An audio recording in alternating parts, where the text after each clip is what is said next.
My citizens, it is with great honor that I honor a veteran that has served in 2 wars. He has brought great honor to his country, and today we tell his story. An Asian-American World War II soldier, wounded beyond help in battle, was kidnapped by the Japanese and sent to Nazi scientists who surgically extract his brain and put it in a monkey. The Germans modified the monkey in ways to make its brain live indefinitely. The war eventually ended, and the man, now trapped in a monkey, travels to Vietnam, where he falls in with a tribe of monkeys.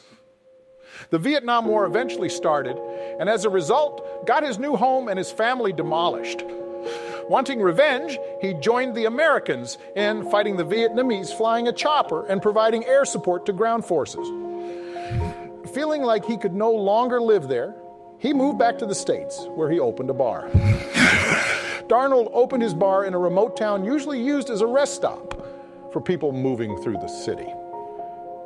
After a few good years of bartending one day, a familiar face walked through his doors. His old war buddy from Vietnam, Bobby Possumcods, had rolled into town. Bobby had fallen under bad times and was homeless, so Darnold helped Bobby get a job at the 7-Eleven down the street.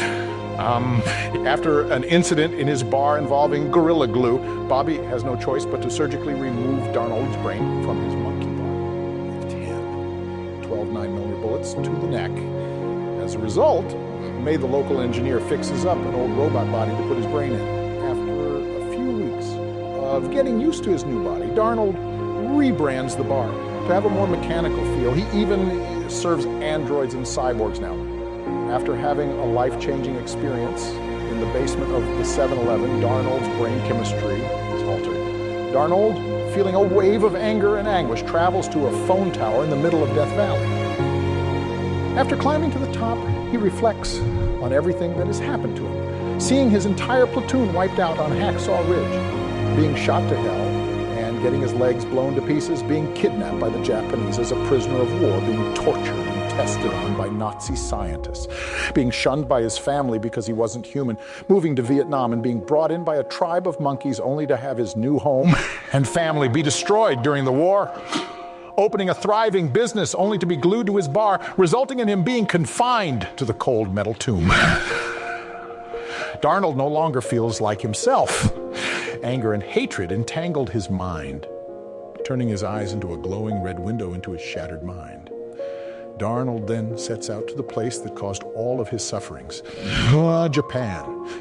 In Japan, he caused chaos in the night, patrolling the dark alleyways of Tokyo, taking out all his anger on the citizens of the country that took his humanity all those years ago. Over time, a legend formed over his travesties. They called him Chia Isi, the Red Death. After a while, the Yakuza heard about the brutality he left in his wake and took an interest in the Red Death and offered him a job. Darnold then spent the next year working as a debt collector for the Yakuza. After working his way up the ranks, he then pitched the idea of spreading the arms dealings to America. So Darnold uses his U.S. citizenship, crime syndicate in America, with help from his connections in the Yakuza.